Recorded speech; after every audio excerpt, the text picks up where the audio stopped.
All right, let's get right into it. Today, we're going to unpack a topic you see in the headlines all the time, the incredibly complex conflict between Iran, Israel, and the United States. It can be confusing, so let's try and make some sense of it. So yeah, the big question is, why? Why is there so much tension between these three nations? What's really driving it all? In this explainer, we're going to peel back the layers and look at the key players, the history, and what's at stake for the whole world. Okay, so first things first. Before we can get into the weeds of the conflict, we gotta know who we're talking about, right? Let's do a quick introduction to the main players on the board. So you've got three main players here. There's Iran, a real powerhouse in the region that is openly opposed to both Israel and the US. Then you have Israel, a huge American ally that sees Iran as its #1 threat. And kind of tying it all together is the United States, a global superpower with a relationship with Iran that is, well, it's very, very tense. Let's look at each one a little closer. First up, Iran. Now, this is a big country. We're talking more than 80 million people. But its real power comes from its political reach. The government in Tehran actively supports groups all across the Middle East, groups that happen to share its opposition to the US and Israel. It's basically built this whole network of influence. Next up, Israel. Geographically, it's a much smaller country, but don't let that fool you. It's a major tech hub with one of the most powerful militaries in the entire region.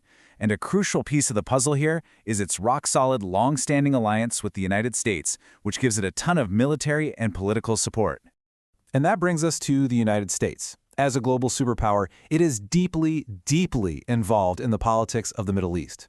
And its relationship with Iran, tense, is probably putting it mildly. It's been defined by decades of deep distrust and simmering conflict. So you might be wondering, was it always like this? And the answer is a big no. This bad blood isn't ancient.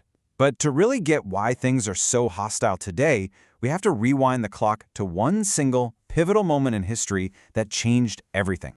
Believe it or not, before 1979, the US and Iran were actually on friendly terms. Their governments worked together. But then came the Iranian Revolution, and it just flipped the entire chessboard. A totally new government came to power, one that was fiercely anti-American. That single event completely shattered the relationship and really set the stage for all the hostility we've seen ever since.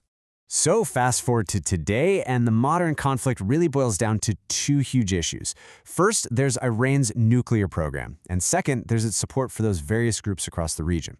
Let's tackle that nuclear question first. You know, when you hear the term nuclear program, it's important to remember it can mean two very different things. On one hand, nuclear tech can be used for peaceful purposes, like creating clean energy. But that exact same technology can also be used to build the most destructive weapons on Earth. And that gray area, that what if, is exactly why everyone is so concerned. And this is where you get to the core of the whole disagreement. The US and Israel, they look at what Iran is doing and they see a country that might be trying to build a nuclear weapon. For them, that's a massive security threat that would change everything. But if you ask Iran, they insist their program is only for peaceful things like power plants and medical research. At the end of the day, it all boils down to a total and complete lack of trust. So all that history, all that distrust, it brings us right to where we are now. And what we have is an incredibly volatile situation, this dangerous loop of attacks and counterattacks that keeps the entire world on edge. A lot of times, this cycle gets kicked off by a military action.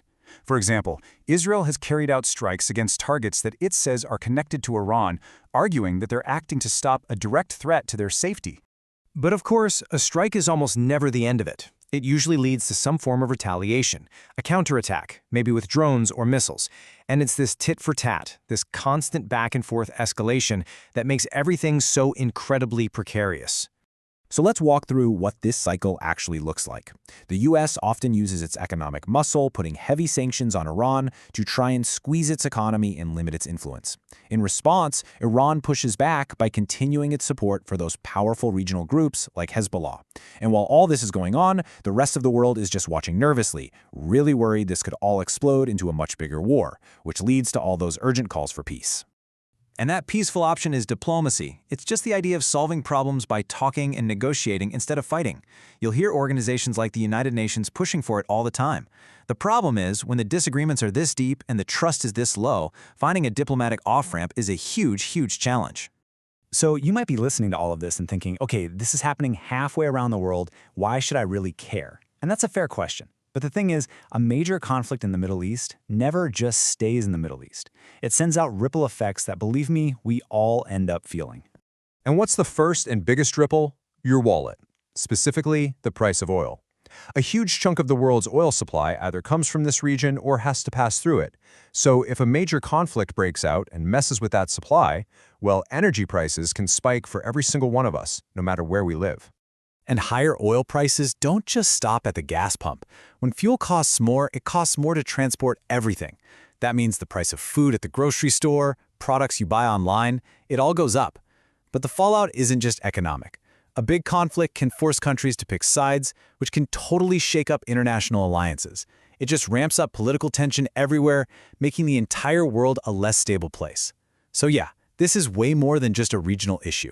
And that leaves us right here. You've got deep-seated distrust, a dangerous cycle of attacks, and massive global stakes. With tensions at a boiling point, it really comes down to one big, unanswered question. Can talking and negotiating, can diplomacy actually be enough to pull everyone back from the brink of a much wider, more devastating war? That remains the challenge.